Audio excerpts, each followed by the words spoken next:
at A Christmas Story house gift shop. We're going to see the Bumpus house and maybe go on a tour.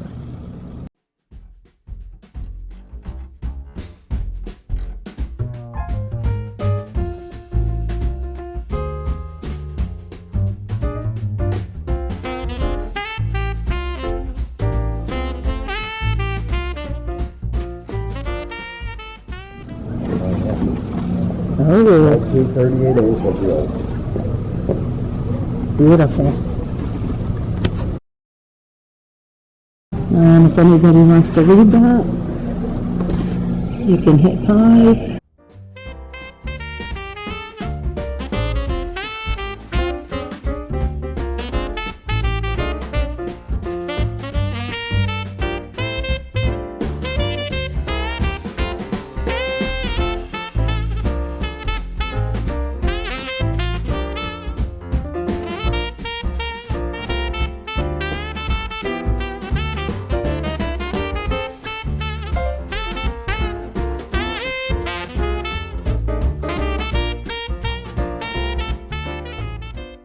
And I'll also video this. If you want to read it, you can hit pause.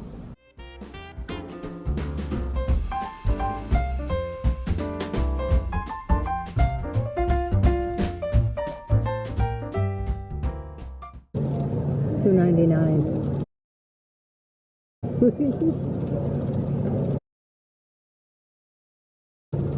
Bottle openers. There's all kind of magnets. I'm gonna have to buy one of these because I've been buying them at the national parks, but this is worth it. I got cookie cutters, the Ralphie, I know you can't really tell, and then the lamp, the leg lamp.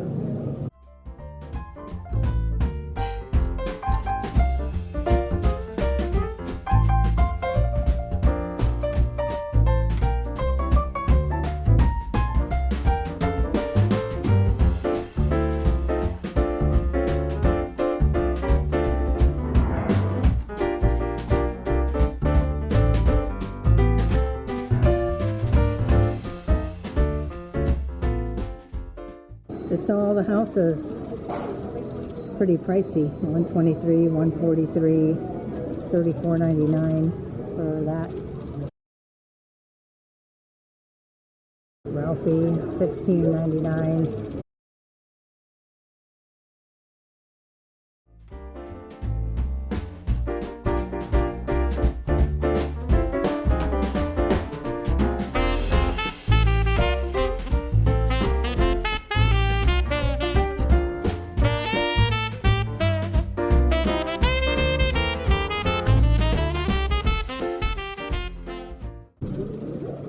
These are neat stockings, $16.99. Red Ryder BB gun.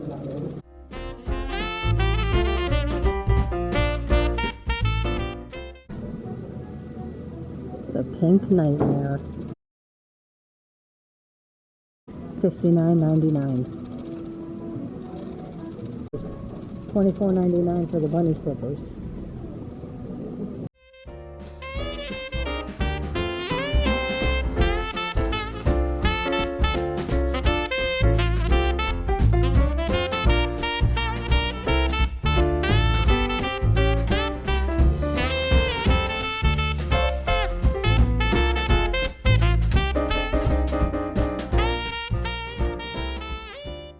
$34 for a tapestry throw.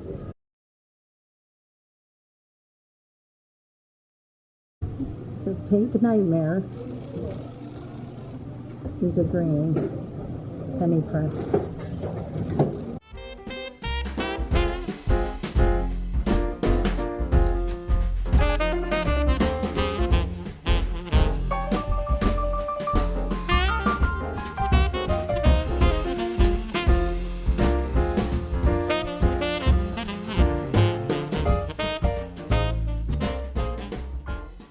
Gonna be a lot of people on this tour.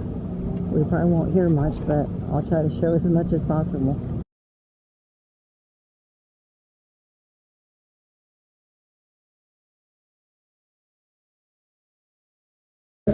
Right here's where Randy would stand to get ready to go and face the elements. You know, it gets fatiguing if you leave your arms out like this when you make the time. How they kept poor Ian Patel's arms up is they would duct tape lots of furniture home underneath his armpits. So he's going like that, he's really going like that. If you can see outside in the neighborhood, that was filmed here. Anything came in from outside, like the bump and stuff, or the major work rate, that was filmed here. Everybody turn on and take a look at the major work rate. Who's the say on the top there besides Brad Cheese? Here's enough, but what should it say? This stand up. Do you guys remember, whenever you're doing a movie, when you stop production time is money is time. We have neither. The first time they cut when they played in the door, it was 6 inches too wide. So instead of fixing it properly, they just cut 6 inches off one side and say, water, roll. Dude, now you guys, you know why? When you're watching the movie tonight, when it says, when you see outside, it says this end up. The magic, when it changes to this end up, when they bring it inside.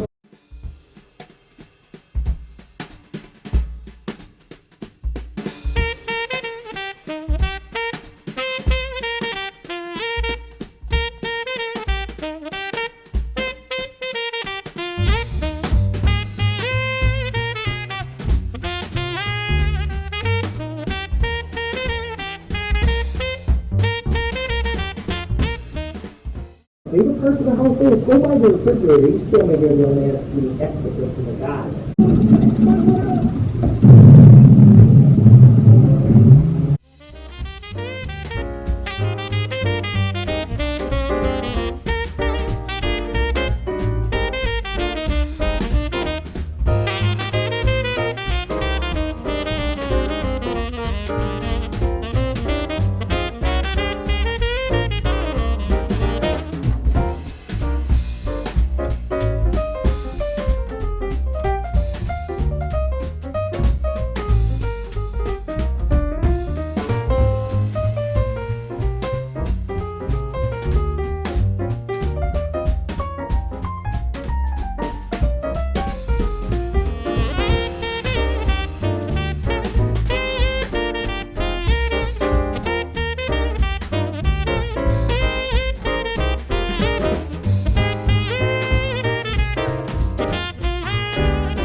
Right where I'm at right now. Walk across these bricks and stand in that dirt. That's where Peter Billingsley, also known as Ralphie Parker, would stand to shoot his eye out. Do you remember how he would do it? He would take his paper target and put it on that metal Golden Age sign. Anybody have a BB gun besides me when you were younger? The BBs and metal play real well together. Didn't on that day either. Clink back, come back and hit him in the lower part of his glasses, cutting him just underneath his eye. Almost. Exactly, but he couldn't tell that to his mom. What would he tell his mom? Icicles. Now you guys, how did Black Bart get away? He got on a horse. Ray jumped over the fence and got on a horse. It kind of looks like he jumped on a trampoline and got over, although you don't see the trampoline. What was Ralphie's parting words to him? Adios, Bart, and if you come back, you be pushing up daisies, right? And he had that big chaw, right? And he spit that black goop like a cowboy. The first time they rehearsed that scene, the production crew would get Peter Billingsley real chewing tobacco. Oh, yeah. His mom was on set. She wasn't very happy. Of course, Bob Clark, the director, now he's got to waste more time doing the rehearsals. He's livid. The once they would get him down off his nicotine high, they would give him ground up raisins. That's what they would use in that one there. There you got the shed. That was the actual shed that Black Bart and the gang would crawl over to come back and get Ralphie and the gang. If you can see the grass and or the snow in that scene, that was filmed in this backyard. Here's the museum. No flash photography in here, but I'm going to video, so that's okay. January, February, and you want to start taking some shots of the outside of the school and the house. But we're supposed to be doing a Christmas movie that's supposed to take place in the northern city.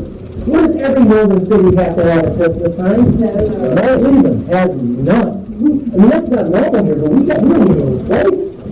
That's not good for a Christmas movie. Personally, for the production crew, we're the sound stages room with Toronto, Ontario. That's what Toronto, Ontario normally has more than we do. Lots. They did that year, too.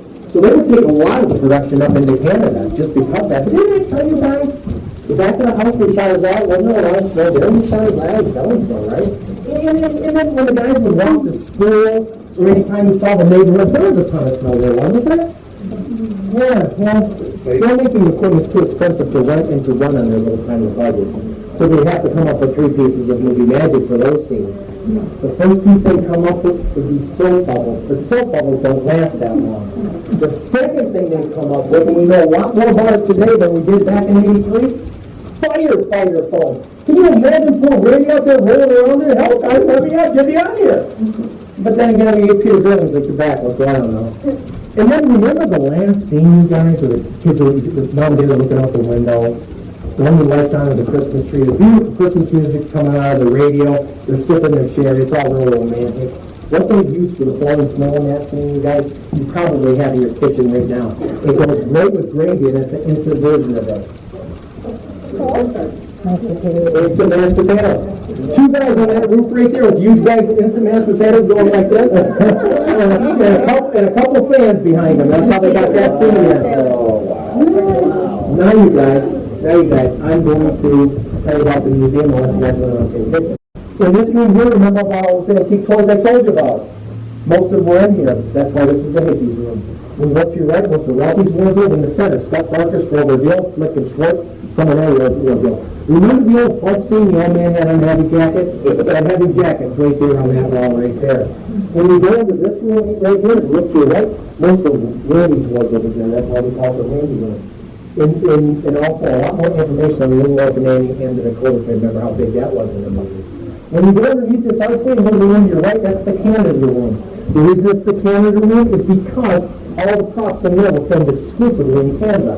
Where they would do the school scenes was in St. Catharines, Ontario. It was called the Victoria Public School. It actually was an elementary school, and they would do all the scenes there. But when they would turn it into a women's shelter, they would take down a piece of chalkboard and send it to us for our museum. Here's the piece they would send us. You guys remember the scene where Ralphie writes out his essay and then he gives it to Miss Shields? And he has a fantasy that Miss Shields gives him an A, plus on it. That would be the piece of chalkboard they'd send us. Now, something funny, and then Miss Teddy Moore, the actress who plays Miss Shields, she would come into our museum and give us an authentic A++ for our chalkboard. Now, something funny about Teddy Moore is this during the shooting of those scenes, you guys. We're talking Middle America, we're talking 1940, we're talking a single woman teaching elementary school. Well, Teddy Moore, the actress, was actually doing the shooting of those scenes 8 months pregnant and very visibly so. That would have gone over in the 1940 America. So they gave her a little more padding on the side, a bigger dress. That's how she kept the scene. Now, there's some wardrobe in there from one of my favorite scenes, the restaurant scene. There's some wardrobe in there from that. And then, when you guys take one step in there and turn to your left, there's wardrobe in there for William Merciless and Flash Gordon. There was a scene shot in the can, ready to go, where Peter Billings, they would go into outer space as Ralphie Parker, and he would save Flash Gordon from being the Merciless with his red light BB gun. It was Peter Billings' favorite part of the movie, but then MGM would come and say the movie can only be 90 minutes long, so they cut that scene. Unfortunately for us, they would also destroy that scene. So when you're watching the movie tonight, like I know you will, and when you wait till the very end and wait for the credits, you'll still get to see the credits for the actors that played Flash Gordon and Merciless. Do you guys remember the scenes with the boys that chasing them up and down? Mm-hmm. Those are all Toronto neighborhoods. And you remember the scene where he's beating up Scott Farkas? Fortunately for them, they were getting frostbite in Canadian snow in Toronto. Whatever they would have done had they been laying in Cleveland firefighter foam. Here's the thing, in '83, we didn't think the firefighter foam was toxic at all. You know, we thought we could roll around in it. One of my favorite scenes of any movie, not just this movie, is the restaurant scene. And that was filmed in downtown Toronto. And when you first see that restaurant from the outside, the name of it is the Lynn Chop Suey Palace. And the Lynn are lit up with lights, and the Chop Suey Palace is written on paint. How it's lit up in light is there's light bulbs inside of each letter. But if you look closely at that sign, there's a W in the middle, so it should be the Bowling Chop Suey Palace. The reason is this, is because one of the assistant directors of Bob Clark, when they were filming the movie, told Bob a story. He said, Bob, yeah, one day when I was getting driven home by my mom, when I was a kid, she said, oh, look, Chinese food, let's get takeout. Really, it was a bowling alley with the W on it. Bob Clark thought that was so funny, he added that to the side of the sign. You guys, we are missing the two most iconic pieces of wardrobe from this movie. What are we missing in our music? The Pink Nightmare and both of the Peter Billings are at the end of this movie, right? Now, going back to that scene, where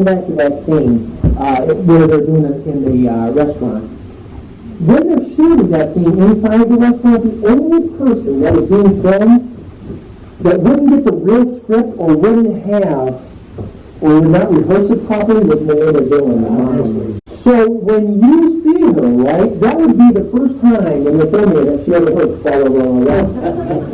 That would be the first time she ever saw him take the lid off the duck with the head on it. And that would be the last time, it would be the first time she ever saw him chop the head off the duck.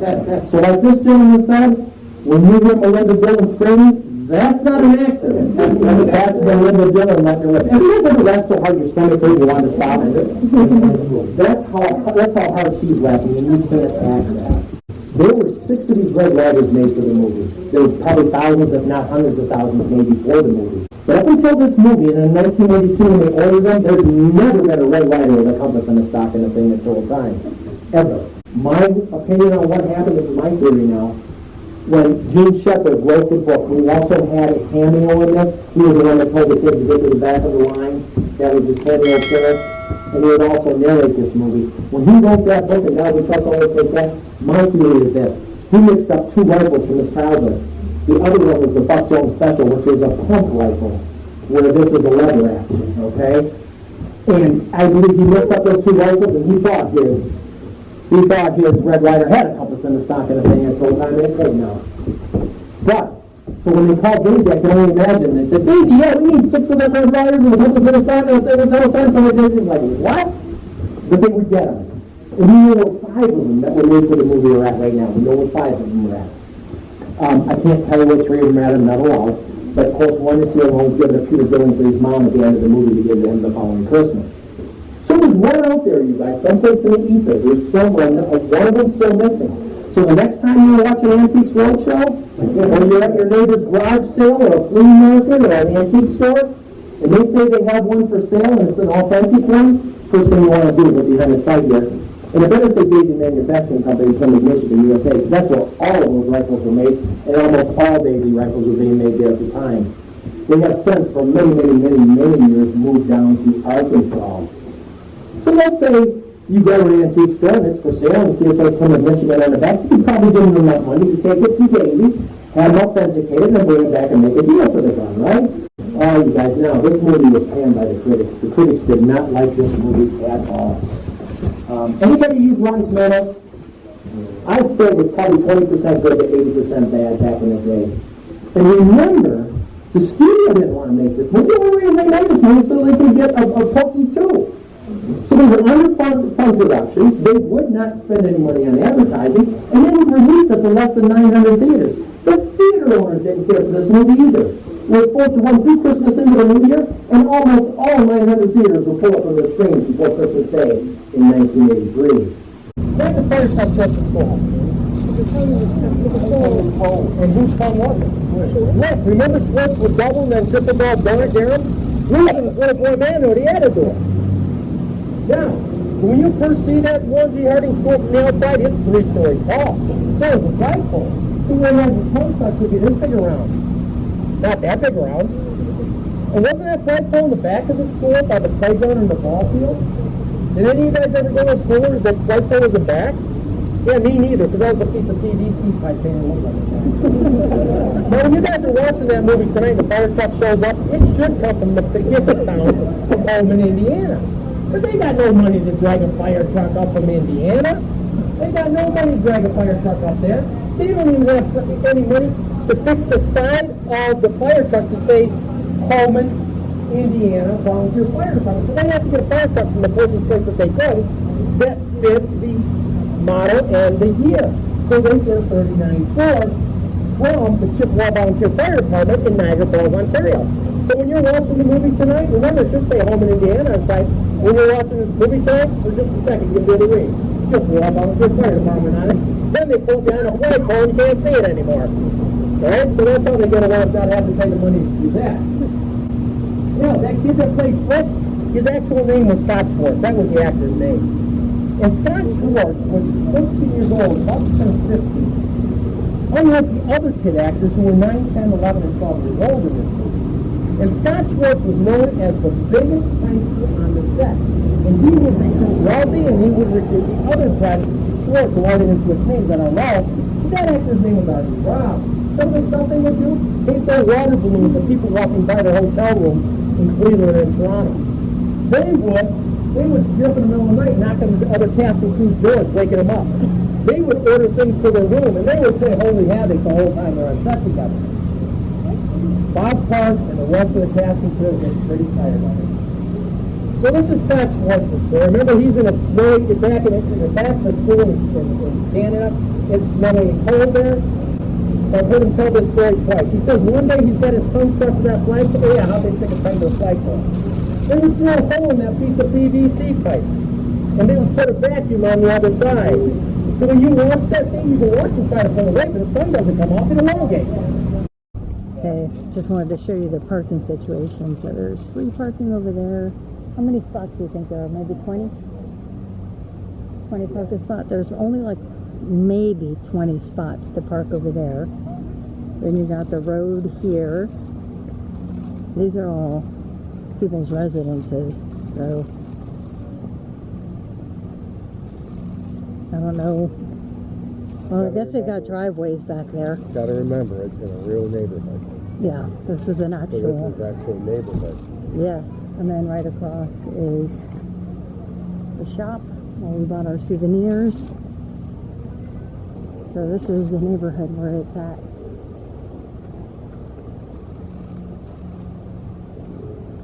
We just parked right around the corner here, down the sidewalk. This is the only other parking we saw. That was on the map as It was on the map. parking, but it says employees only. Where's it? Oh, yep. So don't park here. So you can park along the street or right next to the Bumpus house are the 2 parking areas. Alright, so the tour was really good, very informative I thought, but they did rush you along a little bit. But it was really good. We couldn't video the tour guide though. He requested not to be videoed, but we could video the rest without the actual guide. Yes. But overall, I thought it was pretty cool. I thought it was I worth liked it. it. Yeah. If you're a fan of the movie, come to the house. But the parking is terrible. Yes, it is. There's only one parking lot. It's standing right behind us. The other one that they show on the map is for employees only. So I wouldn't suggest parking there. And you can rent bunny seats for Yeah, look. the Look. tour. Look. You see them? You can actually rent the seats. And they rented them to go through the tour.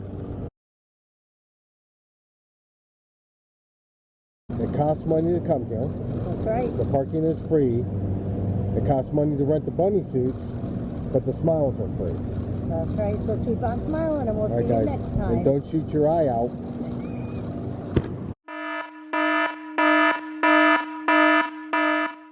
All right, that's going to do it right here at the Christmas Story House. What do you think of the let me just do it.